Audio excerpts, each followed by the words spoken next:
Welcome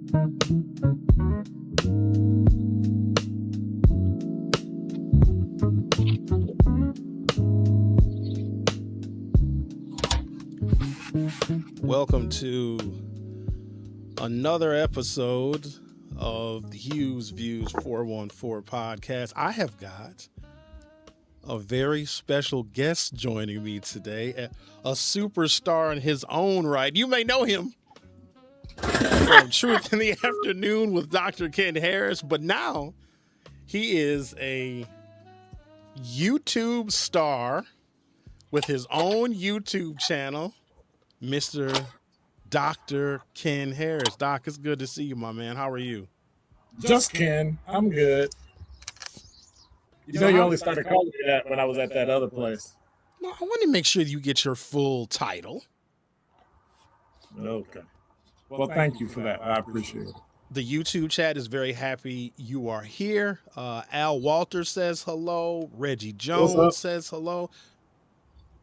They don't come on mine. They probably got jobs. Well, this is what we're going to do, Dr. Ken. We're going to make sure that everyone who joins this conversation knows where you are, how to find you. I want to talk about your podcast because you got your thing up and running in relatively short order. You got merchandise that's going on. So I guess my first question is, how's it going so far? It's going great. I think in the first week or so, I had about 86 subscribers. I haven't checked recently, so I don't know how many.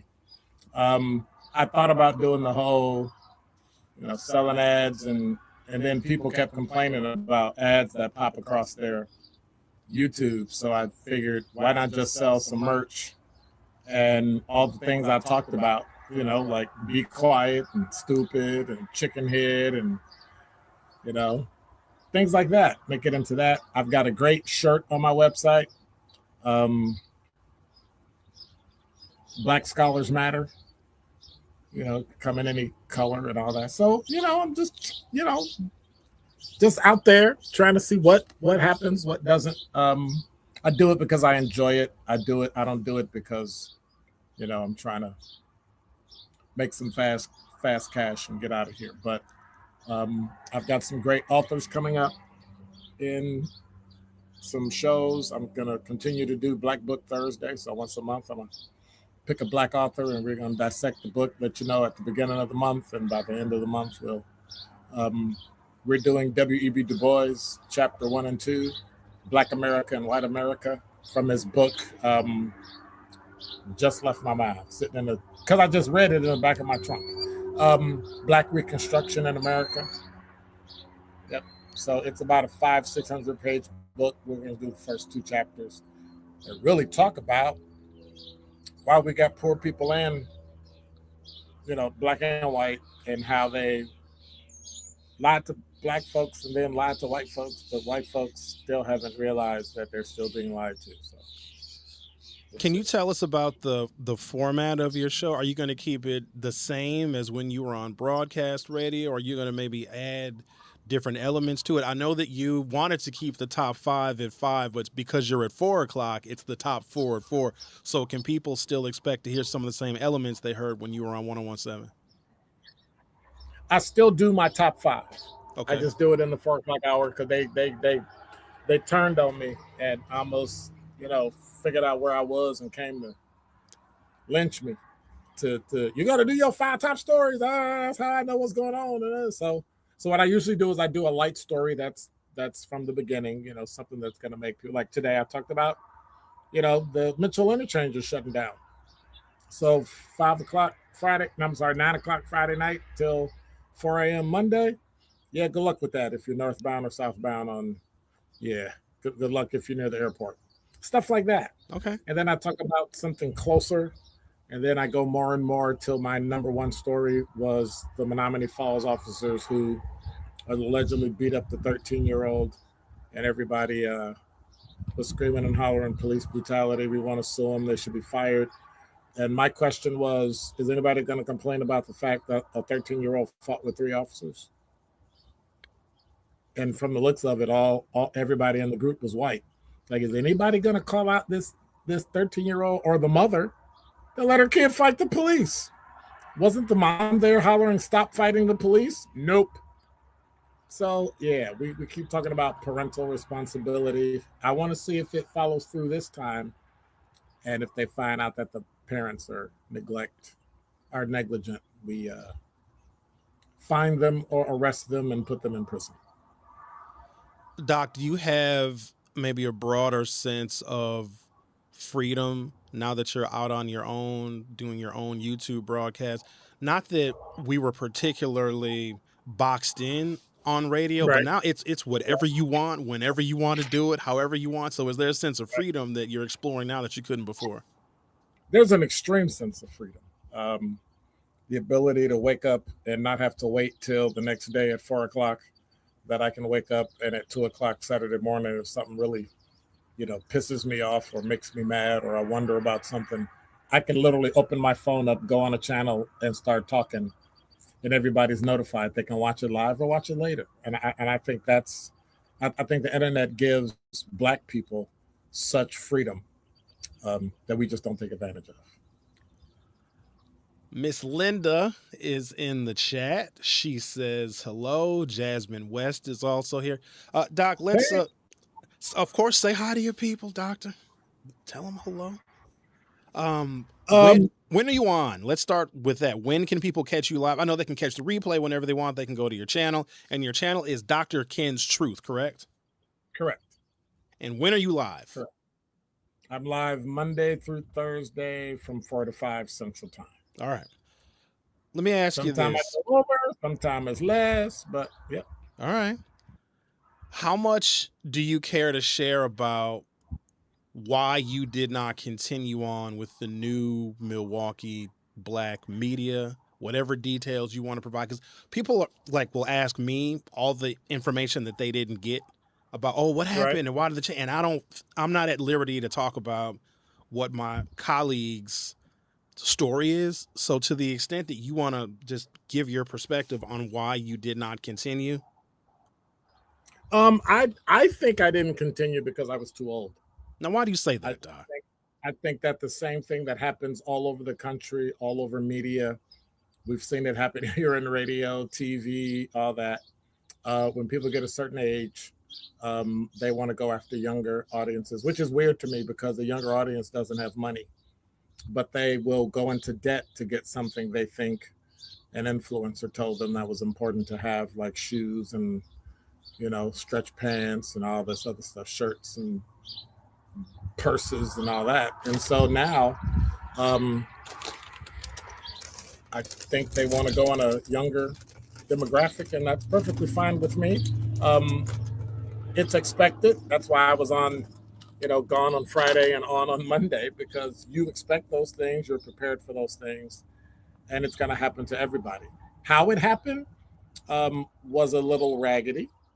Um, how like mm, you still wait for people to notify you of things that I still haven't been notified about, but I take it in stride because I'll never say anything bad about the people I worked with and the company because I'm an award-winning, you know, Wisconsin Broadcasters Association award-winning to first place. So I mean, I had a great time. I honestly had a great time. It's time to move out of the way for some younger folks to come in and see what they can do. Now, Doc, that makes me nervous because our elder statesman is gone. So now I'm the oldest one that's Yes, you are. on the truth, and so now I have to be Yes, you are. mindful of. I mean, things are going okay for me so far, but then because they can do whatever they want, and I think both you and I know that when you work for Right, someone else, they don't even have to give a right, justification for the reasons why they right. make changes. So I'm in now Wisconsin. I am now I'm the elder statesman, and it's a very unusual situation to be in. You did a Well, to show be with. honest with you, I Mhm. wasn't supposed to be the elder statesman. If you remember, I got hired as a fluke because the person they wanted to hire, who was considerably younger than both of us, and you would have been the elder statesman, backed out at the last minute, and they asked me that I want it because initially they asked me that I want that they were going in a quote unquote different direction. I Mhm. take that as being younger, and can you be a part time host, a fill in? And I said absolutely not.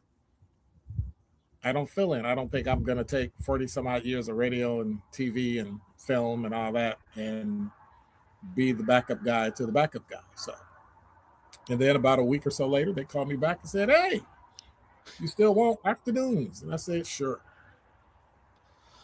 Doc, I don't think I was aware of that. I didn't know that there was another person that they Mhm. asked to do the drive time show. Do you care to share who that person is? I mean, I'm sure I know, but I just I maybe have I no forgot. idea who it was. Really?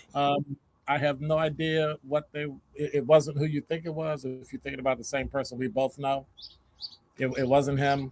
If anything, I heard we were going to do it together, and they weren't available. I think that was the afterthought Hmm. because I don't know what the reason was. I don't really care. Fair enough. You and Denise uh, did a show on. It aired on Denise and I did TMJ so, on right? Sundays, and we replayed it on The Yep, Truth. yep. What's the status with that? Are we to assume that that has gone by the wayside as well? And do you still talk to Denise?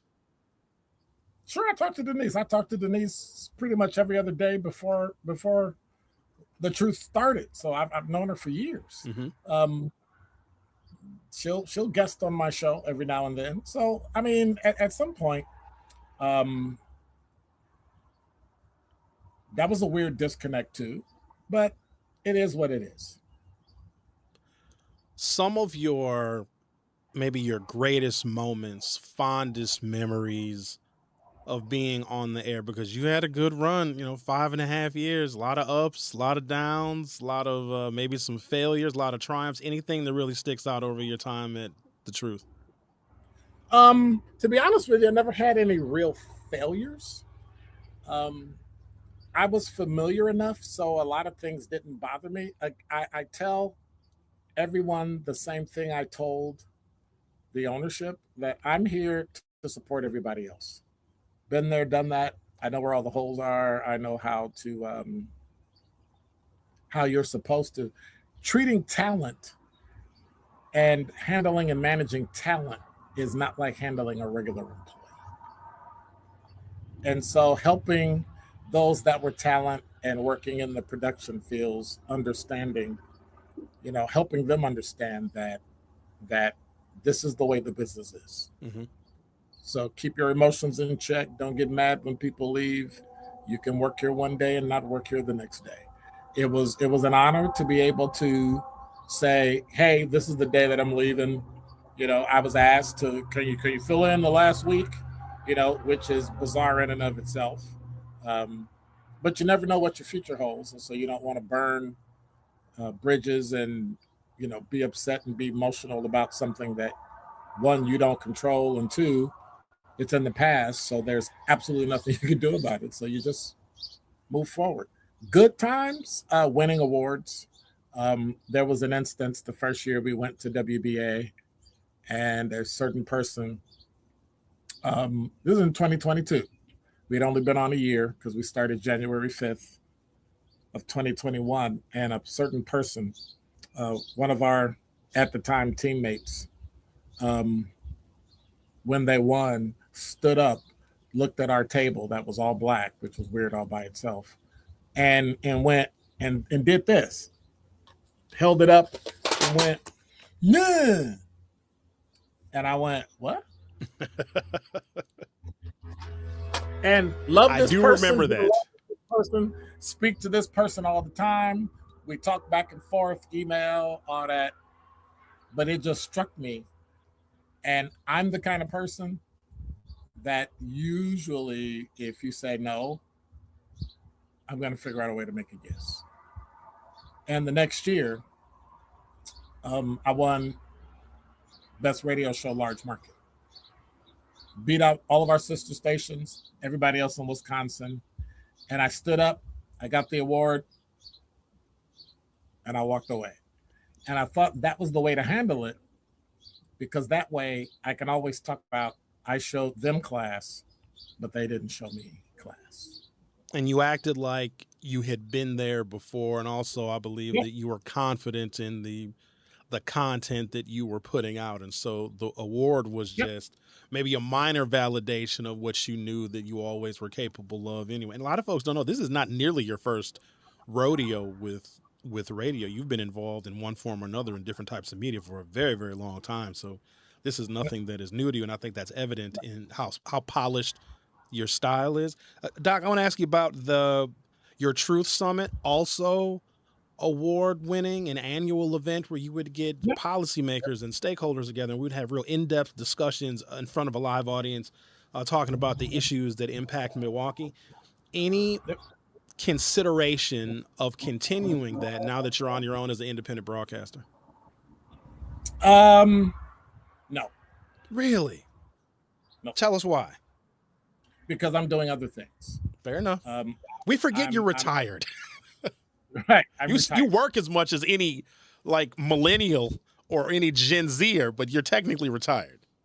and well, let's just say my heritage isn't from the good old United States of America. So we got a lot of, and it's not from the Caribbean either. So we got a lot of education and a lot of work in us. My grandmother and mother ruined me. Put it like that. Can't ever stop working. I gotta ask you, Doc, about summertime in Milwaukee. And you've been in the city, I'd say long enough to call yourself a Milwaukee, and you also had a career with the Milwaukee Police Department. Every single I, year, I have to interrupt. I am officially, as of April 12th, 2026, spent more time in Wisconsin than I have in Illinois. well, then there you go. You can stop telling people you ever were from Chicago. I'm from Chicago. Oh, of course. Doesn't it get old hearing about the youth and the crime in the summertime and the shootings go up? And it seems like every reasonable solution either isn't implemented or we just keep doing the same thing and expecting a different result. Here we are again, same thing. It's just like this play where the script is already written. The first 80-degree day that we have all the violence. Your thoughts on that, and what the hell are we getting wrong every single year to where we're experiencing the same upticks in violence? I've got an author coming on my show Tell us and when. talks about. I'm not telling when. I've been back and forth, and we're working on a date, and I might bump and put him in my June. W. Du Bois might get bumped, um, and put him in as my Black Book Thursday author on in at the end of June.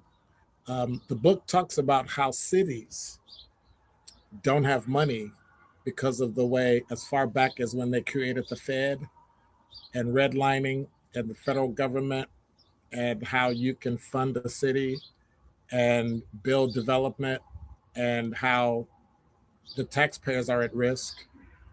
But the reason why poor neighborhoods don't get money is because of depressed housing markets, and so he explains it, but he uses cities. He mentioned Milwaukee once, but he uses cities like Newark and New York and Chicago and Atlanta, and how all the poor places still stay poor no matter what, because the way the city makes money and sells bonds and creates it and pays it back, but now everybody's moving to a suburb, your base is less.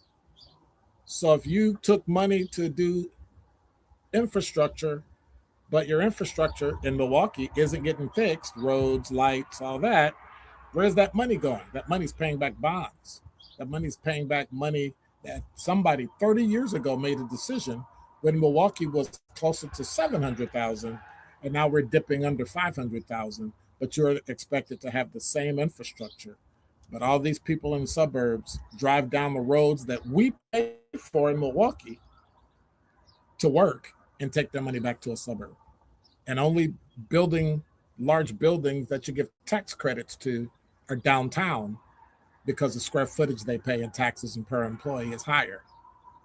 And the money never makes, by the time it makes it to the neighborhood, what was it? Russell Stamper came up with, or the Common Council came up with 3.5 million to fix Sherman Boulevard. Like that's it? Out of a $2 billion budget? 3.5 million. Those are the issues that we have. So we'll never have enough money to fix crime, to fix the things that'll cause people not to commit crimes, to have funding for jobs.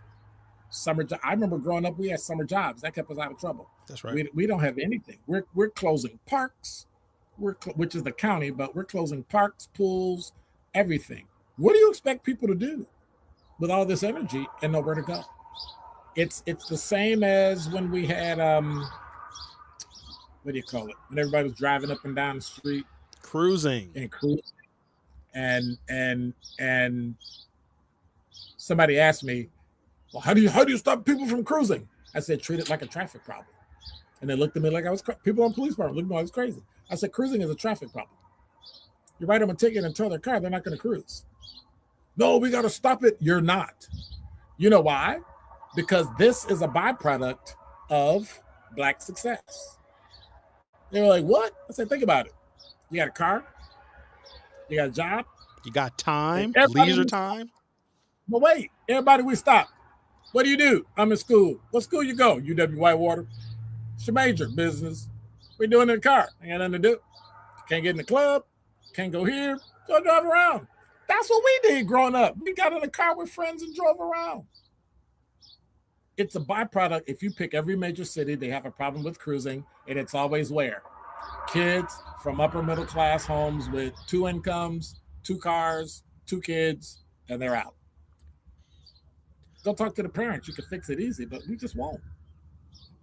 Always love getting your opinions on the leadership and the leadership in Milwaukee. And I'm biased. It's hard for me to be objective about the leadership because some of these folks I have known. I'm a part of the same establishment as them. You are not, even though you are an official Wisconsinite because you've lived here longer than you lived in Yeah, Illinois. y'all remind me of that, and that's why I refuse to be a Wisconsinite, because every time people have something or they have groups or they have people together to figure out what to do about Milwaukee, I'm always excluded. So guess what? I'm going to stay excluded. Well, that's probably a good thing because then you can be No, much more objective about the I wasn't leadership here. born and raised here. I think the police coming to get me. Oh, you're lucky this time. Your thoughts on the leadership because a lot of folks in our community they see all the issues, all the problems, all the services not being delivered, et cetera, et cetera. Oh, it's the leadership, it's the mayor, it's the common council. What do you say to that? Are those people justified? Is it the leadership's fault or is it deeper than that? It's deeper than that because the system they have to work in was they're dealing with issues that the mayor under Norquist and before him created, and they're having to pay for it with less people. And it is unconscionable because there's debt they have to pay back that's 30 years old, 20 years old, and you don't have the working people, therefore you don't have the working capital or the revenue. So they're going to be cuts. I mean, people are going to have to start paying for things like garbage pickup and cleaning the street, all those things. They're going to have to do it. Yep. Taxes, Yep. referendum. Does that answer the is that a solution to the problem? Oh, we need more money for these services. We want to make sure that No. all the potholes are filled in and the trees are pruned and the street lights are working. We just got to raise taxes. Does that solve the problem? Well, here's part of the issue is no, it won't raise it. It's just like MPS. How do you get more money? Like MPS's budget is half of what the city is. For what, 60,000 kids? That's unconscionable. And shrinking, yeah. And it's shrinking. And so they blame, we're not getting our fair share. Well, actually you are. You just have less kids. Nobody starts a business and then says, give me a budget for, 80,000 when I only got 60. But yet that's what they're asking. And so to get mad at a superintendent, Dr. Brenda Cassellius, who comes in and says, there's too much fat. I mean, she cut what the prior superintendent built up over X amount of years. She cut in 3 months. And then said, I'm not firing you. I need you to go back and teach. You're supposed to teach. But that's been the scam. Well, not scam, but that's been the process in education anyway. You do 3 years minimum, get your assistant principal license, then become a principal, then become a superintendent somewhere, skip around to different cities and leave. The problem is people in Milwaukee cannot skip out of their neighborhood. They can't skip out of Sherman Park and leave. And so when your taxes go up, but the worth of your house doesn't, it locks you in. And so now we're stuck. And it's only going to get worse. It's not going to get better. But it's not leadership's fault. It's the system and the monetary system that they use to say how you can fund your city. And it was created on purpose to ensure people stayed in suburbs that wanted to be in suburbs and lock people out who are from the city. As an educator, your honest opinion on Dr. Brenda Cassellius, knowing that her job is one that is not only is it tough, it's usually short lived. How do you think she's performing? I'll give her an A-. It's not bad.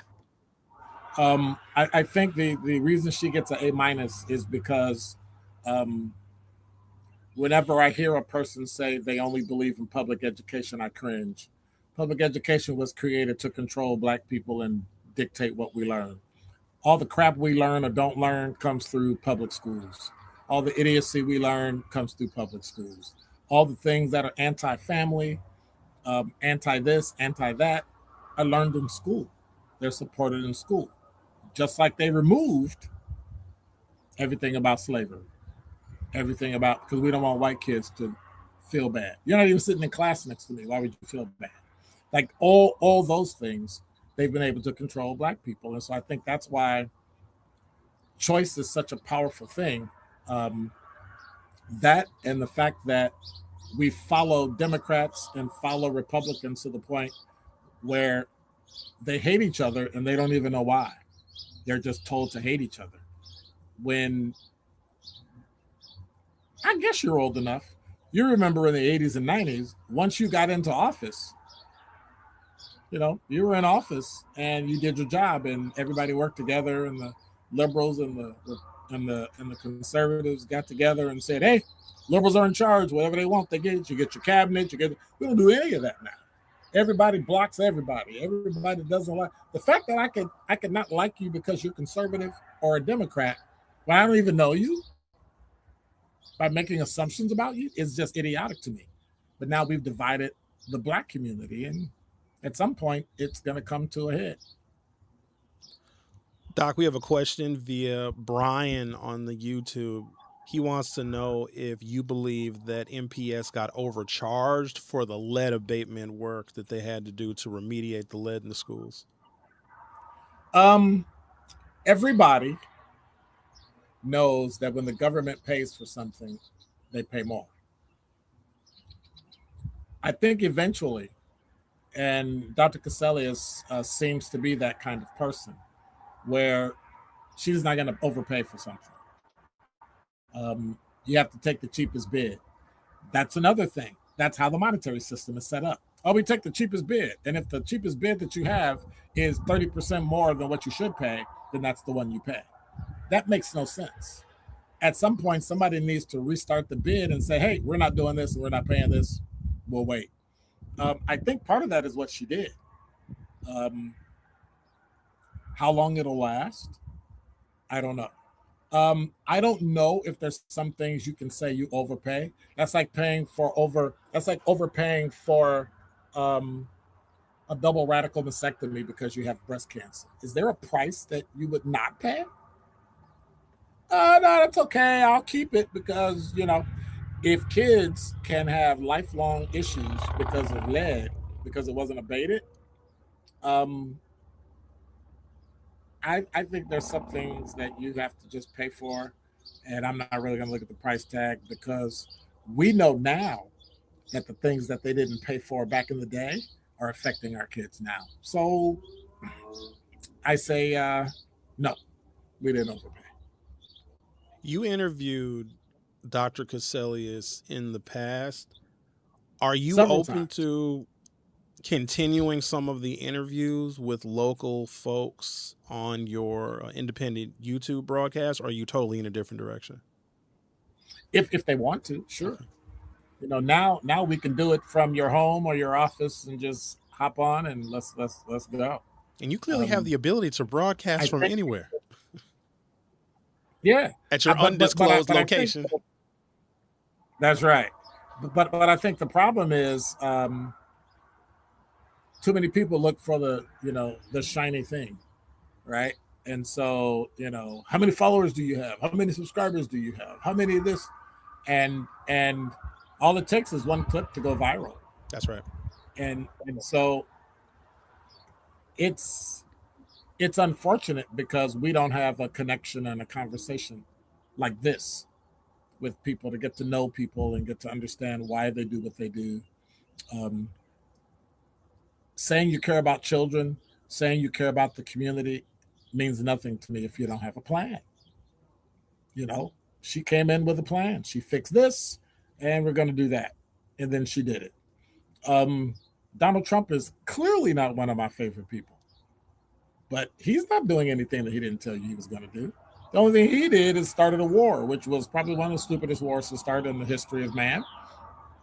But he didn't do anything. He didn't say. He said he was going to throw immigrants out. He started throwing them. Like so. So believe what people tell you. That's right. But if they're not telling you anything, believe that too. We've got people running for governor. Like, why do we need to know that Miss Hong is getting sued for $30,000 for a credit card? But that was in the news. I'm not voting for her because she's a communist. I love the country too much. Like, I'm not voting. I voted Democrat. I vote Republican. I vote Independent. I vote non-whatever. I don't care. If you're going to help me, help my family, help my pocketbook, and I got to order, after that, hey. But there's some things I'm not going to stand for. If you're a socialist or a communist, you don't want me to be on YouTube working. You want to tell me what I'm going to say on YouTube. You're gonna dictate what I can and can't say, which is antithetical to the entire state of Wisconsin and America. So hopefully she won't win, but I think she's leading in the polls. So that's unfortunate. Those are the kind of things I want to talk about and chop up and see what happens. All right. His YouTube channel is Dr. Ken's Truth. He is live Monday through Thursday from 4 until 5 p.m. He also can create content whenever he wants and wherever he happens to be, including from his current undisclosed location. Doc, it is a pleasure. Watching my show. Say it again, Doc. What do you say? You must have been watching my show. Let me check this YouTube chat. Of course I check. I watch your show. I got to see what the competition is doing. In fact, the idea DVJ of merchandising. Said, I agree with Dr. Ken on a lot, but he's a good man, worked with my mother as a cop. Well, who's your mother? Who's your mother? And watch this. You know why people don't agree? Because they haven't thought beyond what they were told. But also, we don't want agreement. Agreement is boring. And if everybody's just agreeing with everyone, no progress gets made. Nobody gets challenged. Nobody is required to go and research something. I like saying things that people initially don't think is true, and then they go and fact check it, and then, oh, snap, I was right, and I just gained credibility. So agreement is never, I think, the aim. I think when people like out in society, like they want to agree so they don't beat each other and fight, all that kind of stuff. But I think with us, we are best when we poke the bear and move the needle by forcing disagreement and forcing people to think about things differently. And so one thing I do is why people call me a contrarian is I want to see if you really believe what you believe. So you'll say one thing and I'll say something else, and people say I absolutely disagree, and then they'll start arguing with me, and I'll let them talk themselves into a giant circle to get back to the same argument I made, because I try to look at it from a broader perspective. We've been trained to use the left side of our brains, rational thinking, all this. We don't use the creative side to figure out, is there anything wrong with this? Is there anything wrong with public schools? Is there anything wrong with somebody else telling us what we have to teach our kids in school and then locking us up if we argue about what you're teaching them? Like, watch this. You're going to go to a library of an elementary school and argue that pornographic books can be pornographic, not LGBTQ plus. Pornographic books can be in a children's library. But if a man has them on his computer at home, you arrest him and put him in jail. Like, does that make any sense to you? But yet that's what we do. Makes no sense. when people debate, a lot of times, even if somebody has their mind made up, and a lot of folks, unfortunately, their identity is their politics. Like they're not just a Democrat; they live and they breathe, whatever Yep, the yep. campaign platform is for that political party. Even if somebody who Until it turns on. let's say somebody's on the other side completely, they're a very conservative Republican, but they're correct about something. They're factual about a policy, or they're factual about even something in history. We are so deep in our identity politics that even if someone is correct in their Yes. argument, an objective fact, if you're on the opposite end of them politically, they can't find any kind of agreement. And what I find troubling is if you give me information that I didn't know and you expose me to new information, I will absolutely change my mind. Like, oh wow, I didn't know that. Thank you for sharing that with me. Yep. Now you can't even get someone to change their mind. You can prove them wrong, but because of who you are and your identity and your political affiliation, they're going to disagree with you because of who Correct. you are, not what you say. And I think this has screwed up our politics. Would you agree?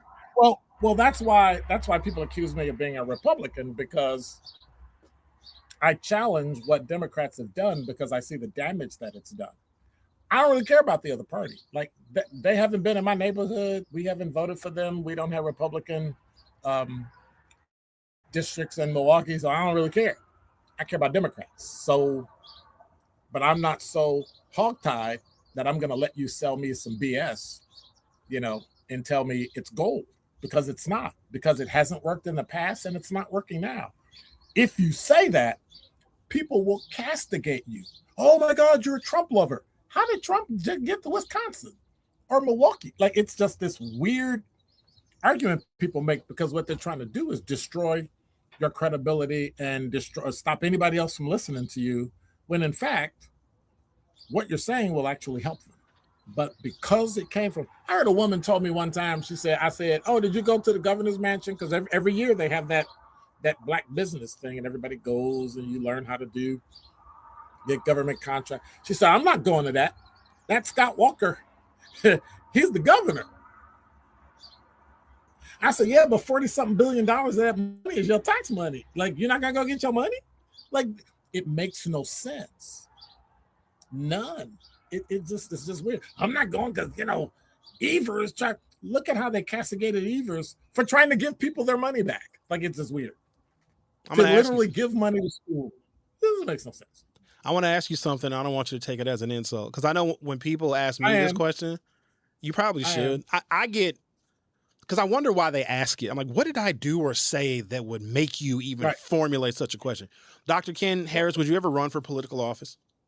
Never. Okay. Why? Never? You're never supposed to say never, but tell us why you wouldn't.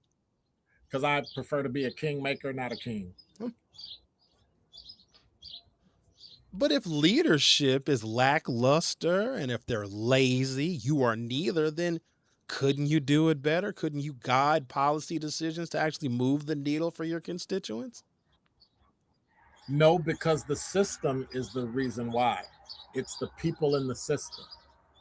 And so in some systems you can change people. A monetary system. Milwaukee's problem is monetary. If they had the money, none of these issues would be happening. Kids would have jobs, schools would be better, but we keep looking at behavior. If I keep sending a kid and dressing him up and, take a shower, dress up, feed him, send him to school, and the school is a one-room shack, it doesn't matter how much I do that, but that's what we're trying to do. The infrastructure is bad because the system is bad. How we make money, spend money, appropriate money, and it's all political. And once it becomes political, only those at the top, leadership, win. That's why everybody 100% of the time in the U.S. Congress has always voted 100% for a raise. I'm just saying. What do you like about Milwaukee? You've been here long enough to give a qualified answer. What's good? What do we do well? Are you sure? I'm only 2 months in, so I like the fact that you can actually raise a family here. That even with all the other places in the world, it's still moderately affordable. They've got some great houses. They've got some absolutely fantastic neighborhoods. I think they're screwing up the lakefront. I think the Calatrava is a travesty. How are they screwing up the lakefront? The Calatrava is a travesty. They could have done significantly better. Um, and the reason I say it's a travesty because they built it and they didn't build anything else. I'm like, excuse me, like you just gonna stop? Um, the festivals are great. Summerfest is phenomenal. State Fair is great. Um, it's calm and it's soothing. I think the problem with Milwaukee is they have an inferiority complex. I listen to people who are from here, who are born and raised, and all they do is trash their own city. I would never trash Chicago. I don't care how bad it is. I don't care how many shootings they have. That's home. This is home. I will never trash Milwaukee, ever. It's home. You raise kids, you send them to school, you send them to college, they got jobs. You trash that? It's just weird to me. I've just never understood that. I might be one that some would say can occasionally sound disappointed in Milwaukee because I can remember a time when common sense ruled, when people got along and we worked together for the betterment of our community. I complain about that. I think the social fabric of this Uh-huh. community that raised me has evaporated, and I don't know where to place the blame. Is it parenting? Is it the internet is screwing everybody up? But I get, and that's Well, it also me can't be getting old. I just get disappointed at real basic stuff that we all should agree on is now an argument and a fight. because we quit telling people that they couldn't do something. We literally have people in their 40s and 50s that don't want to hear about politics because it angers them if you differ with them. That's just like what? They've grown up with zero friction. There was also a None. time where you didn't talk about politics barely. Right. Like you didn't. I Right. knew like my political leanings and proclivities, but I didn't put that on my friends or make it a Right. requirement. In fact, I wouldn't even care who somebody voted for. I mean, I'd want them to Right. obviously be involved and engaged, and most of my friends and family members were, but I wouldn't argue with them and not invite them to Thanksgiving because they see You the didn't put world who I differently than need to. me. Right. Right. It's now here's my conspiracy theory. Uh-oh. We're spending all this time on politics. What are we missing? Why are you steering us towards politics so hard? What's missing? I think it's money. Say I more think about that that. I think the same people are getting richer. I think the middle class and the upper middle class are getting richer, but the separation between poor and middle class is so significantly deep that it's insurmountable. And we're quietly telling people, "Oh no, you don't have to have that. Oh, you don't have to." We've done things that materially breaks down the family, and we said it was okay. Marriage is a European whatever, whatever. You don't need to be married. This is that, and there's nothing wrong with not being married, but at some point, you're telling people that a choice they shouldn't make, not because they don't agree with it, but because it's white people. And it's just like politics. We follow that so much now that we've eroded all the good things that came out of that. I'm from a single parent household, but yet went to college, got multiple degrees. Everybody in my family did on my father's side of the family. So isn't that a good thing? But we've said, nah, it's okay. But eventually, if everybody is single parent and everybody got kids that are under 20, I don't understand a 35-year-old grandmother. That's just weird to me. But we have them. So at some point, it's gonna erode the community. Should you treat them different? Absolutely not. If you are a 35-year-old grandmother or a 15-year-old mother, you should not be treated any different. You need all the love and support and all that. But when you start telling people don't go to college like Elon Musk did, go get a job, you're looking for worker bees. You're looking for people to work in factories. That is not cool. But we fall for it. Aaron says via the YouTube chat, definitely a money issue first. Second is the mindset to keep people poor as a community. Jasmine wants to know, should the USA change our system to not be based on capitalism? No. Brian says, nah, Dr. Ken should have took over SDC or get on the Common Council. And then Henry says, good answer. And Mouthy Elephant says, Dr. Ken, I agree with you. I did a show earlier in the week, Doc, where I handicapped the different Democrats that are running for governor and gave my prediction on how they are doing such a miserable job because I look at what Donald Trump did in 2016 and he was a competitor and there were Yep. Republicans that he was running against that were established. They were governors, they were senators, they actually had Yep. policy backgrounds and he showed and explained why they were no good. He showed their deficiencies. The problem with these Democrats right now, and I raised this on my show and I took I'm still taking heat for it, is that they're too busy not competing with one another because they're all playing nice. And then I look at David Crowley, who is the only, other than Sarah Rodriguez, who's a lieutenant governor, he's got executive authority. The county is almost 1 million people. They got a multi-billion-dollar budget. He is like the highest ranking current elected official as far as duties and responsibilities in that race. Right. And you don't hear anything from him. And I think it might be too late for him to turn his campaign around. Your thoughts on David Crowley, county executive and candidate for governor? I wish he did better. I think it's unfortunate, but I'm not used to the democratic system here. The democratic system here is trash. I'm used to, and if somebody want to talk about it, let me know. Sherwin's here every day from 7 to 8. I'll be here with you. When I moved here, wanted to get involved. Where are you from? Chicago. Oh, I'm like, what? Wait, what? Wait, what? If you're in Chicago and you're not a Democrat, you can't get your garbage picked up. You'll get your garbage picked up every couple of weeks, maybe every 3, and it'll pile up.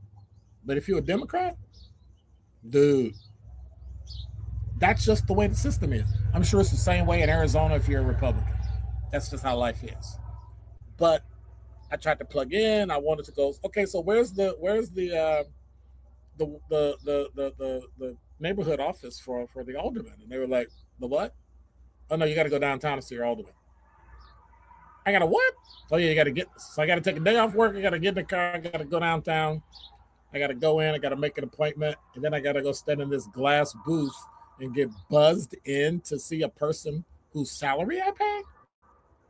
In Chicago, the biggest office that the alderman or woman has is in the neighborhood. Office downtown, your assistant, maybe a couple more people. That's it. Because your job is to be in the neighborhood. The entire system here is just weird.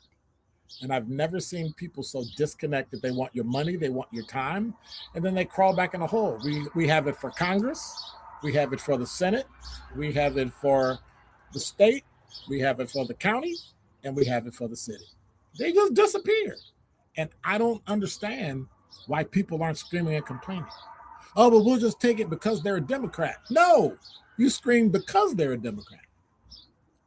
But we have what we have. Honestly, I think it's because people here, they don't know any better. And as someone who has spent the overwhelming majority of his career in Democratic Party politics, it is very incestuous. Only a very small number of people control not just the agendas, but who the candidates are, who they raise money for, what the agendas are. And here's the thing, Doc, here's what's crazy. They're all white. And this is a city in which black voters and black political power is rising. Yet, if you want to run for office, the kingmakers, like you mentioned earlier, are all white people that still have their community and their culture in mind, and they don't even live in Milwaukee anymore. But they want to be represented, even though they may live in Waukesha or Washington County. Like, they left the city, but still have a disproportionate amount of control over who and what gets elected in the city of Milwaukee. And it's literally nauseating. And Madison has a lot of impact as well, which in Madison's a whole different universe. And they run their sons for office, and when this person leaves or get in trouble, you just switch them over to this one. It's just bizarre. I've never seen anything like it, and I've never seen people just roll over and let it happen, but they do here, and so they deserve what they get. I've never been in a place that eschews success. like ever. I've I've I've I've had people mad at me because I'm successful. Like what? Like you can actually do this too. Here, you want to take the tools, you want to take the no. They want you to do it for them because that's what they've been taught. We'll run your campaign. We'll raise the money for you. You're going to be beholden to us forever. And so now the county's falling apart. Now the city's falling apart. The state's falling apart. I don't know. Who is the I next governor of the state of Wisconsin? clueless.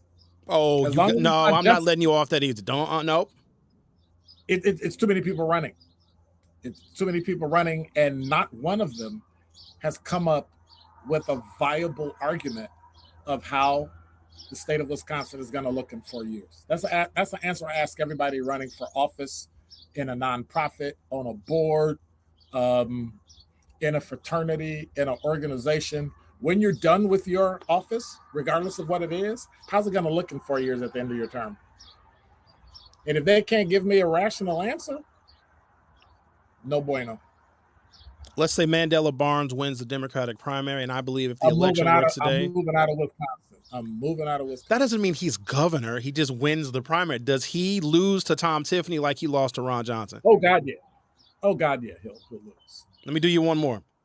Francesca Hong, who is the Democratic Socialist, who is probably Right. has more momentum, and I think she splits votes with less Wisconsinites because her constituency, they're not voting for Mandela or Sarah Rodriguez or Kelda or David Crowley.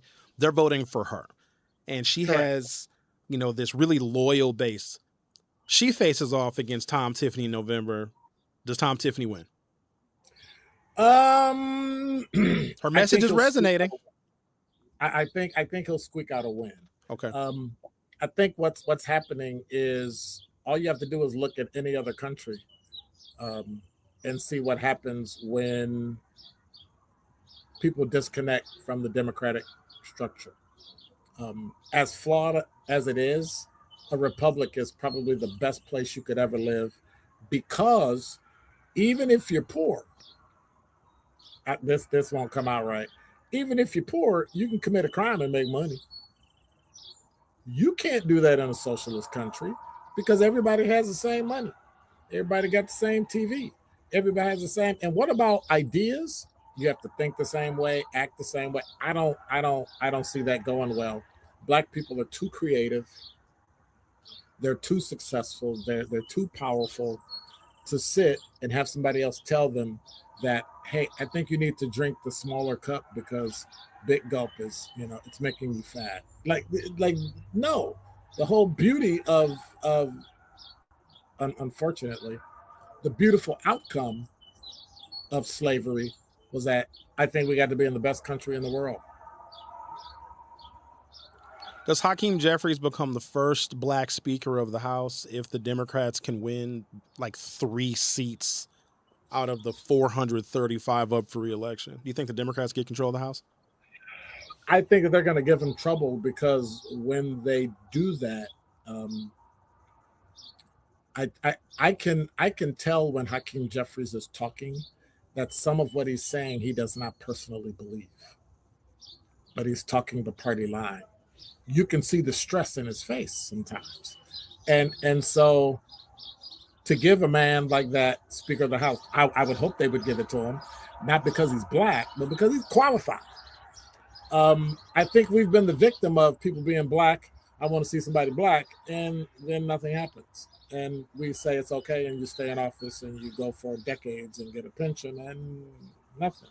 We've seen that story already. I think when he goes in, he has to talk because he's the minority leader.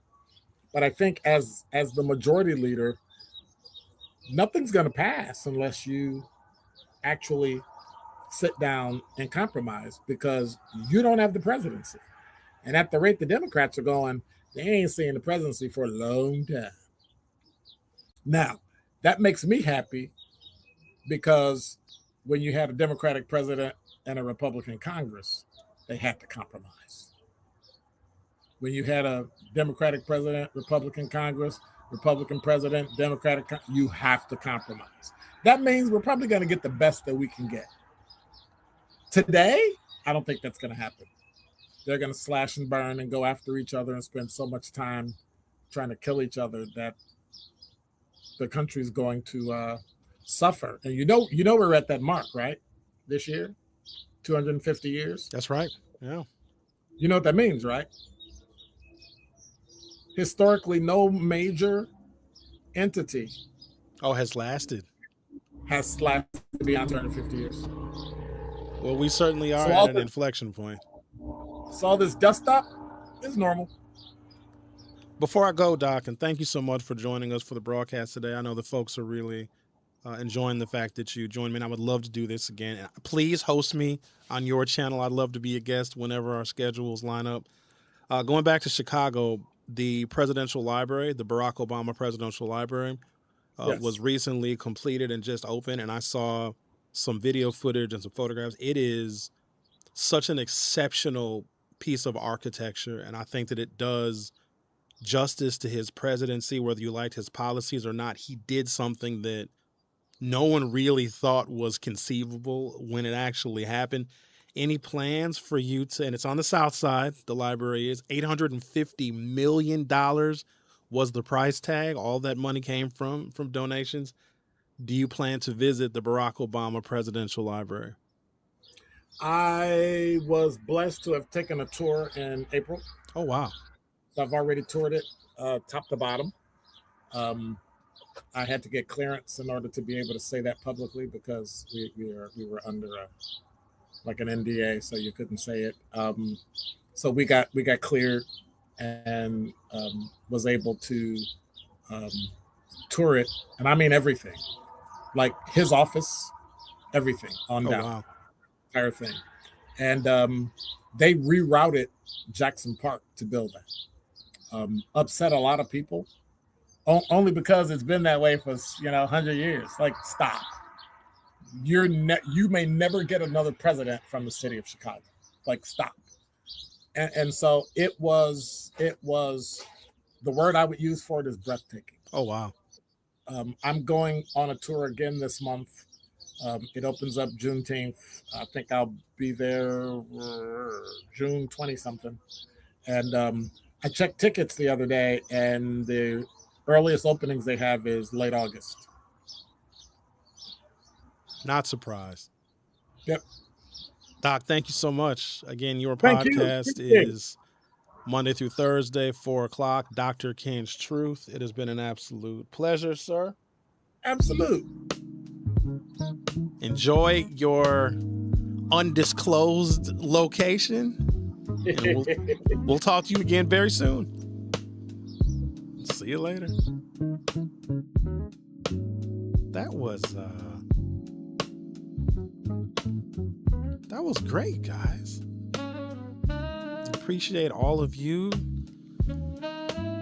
sticking around and enjoying the chit chat and the banter between myself and Dr. Ken, my former colleague at 1017 The Truth. I'm gonna tell you what, like, he has a creative freedom now, and I think he was being a little modest during our conversation. There's so much more that he can do, and it's also why I am involved in the same endeavor. Yeah, I still have my daytime radio program, but there's a freedom here where we can do and say whatever we want, whatever format that we need to have to make our shows productive. We get to do that here, as opposed to me being on daytime radio. Don't get me wrong, I still love and enjoy my daytime conversation, but this is so fun for me because I'm at home, I'm comfortable, and I can talk about absolutely whatever I want. Again, thank you guys so much for listening. If you haven't subscribed to the channel, by all means, subscribe, hit the notification bell, and also tell folks about the channel because we're trying to grow it, and we're trying to take this format, this YouTube format, to the next level.